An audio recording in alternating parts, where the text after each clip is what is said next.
আজি land position certificate distribute করা হয়েছে। নিখুঁত এটা জীবন পাবলৈ সক্ষম হ'ব।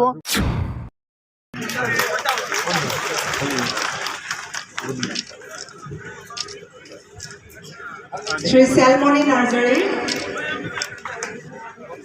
নার্জারি আমার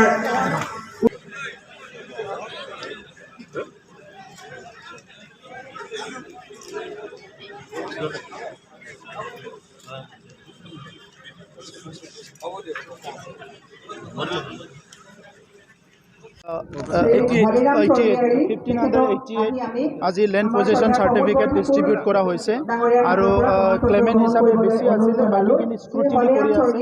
গতিকে 2006 চনত ফৰেষ্ট ডুৱেলাৰ্ছ এক্ট যেতিয়া আহিল ভাৰতবৰ্ষত, এই ফৰেষ্ট অঞ্চলত বসবাস কৰা যিসকল ইলিজিবল হয় সেইসকলক ল্যান্ড সাৰ্টিফিকেট দিয়াৰ কাৰণে ল্যান্ড পজিশন দি পেলাই এটা ন্যায় দিয়াৰ কাৰণে এটা প্ৰক্ৰিয়া চলি আছিলে। আৰু আজি অসমৰ মুখ্যমন্ত্ৰী ডাঙৰীয়াৰ নেতৃত্বত আমাৰ গাৰ্জেন মন্ত্ৰী পীযুষ হাজৰিকা ডাঙৰীয়াৰ নেতৃত্বত বহুত দীৰ্ঘদিনৰ পৰা নিখিল বড়ো ছাত্ৰ সন্থা আৰু বিভিন্ন জাতীয় সংগঠনবিলাকে যিটো দাবী কৰি আমাক এই ল্যান্ড সাৰ্টিফিকেট দিয়াটো আজি আৰম্ভ হৈ গ'ল।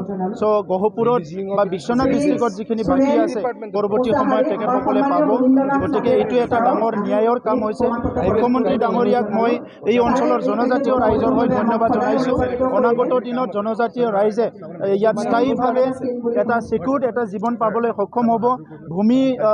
ভূমিৰ সাৰ্টিফিকেট নোপোৱাৰ কাৰণে তেখেতসকলে PRC বিভিন্ন সুবিধাবিলাকৰ পৰা বঞ্চিত হৈ আছিলে। গতিকে আজি এই ল্যান্ড পজিশন সাৰ্টিফিকেট পোৱাৰ পিছত তেখেতসকলে সকলো সুবিধা পাবলৈ সক্ষম হ'ব আৰু এই অঞ্চলটো উন্নয়নৰ এটা নতুন ধাৰা আৰম্ভ হ'ব। ইয়াৰ কাৰণে আমি এই অঞ্চলৰ ৰাইজৰ হৈ সকলো জনজাতি ৰাইজৰ হৈ মুখ্যমন্ত্ৰী ডাঙৰীয়াক মই ধন্যবাদ জনাইছোঁ।